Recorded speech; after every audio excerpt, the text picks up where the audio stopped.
ay nakausap. Ako ay parang nasa ulap nang ako'y kanyang titigan. Sa puso ay anong sarap, tunay na kapag umibig.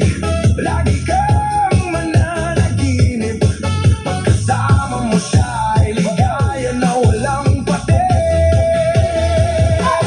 Mr. Kuya, ako na'y tulungan mo. Ba't hindi panain ang kanyang damdamin at nang ako ay mapansin? Kung ikaw sa kanya'y dadaded ako, huwag mo nang tagalan ang paghihirap ng puso ko.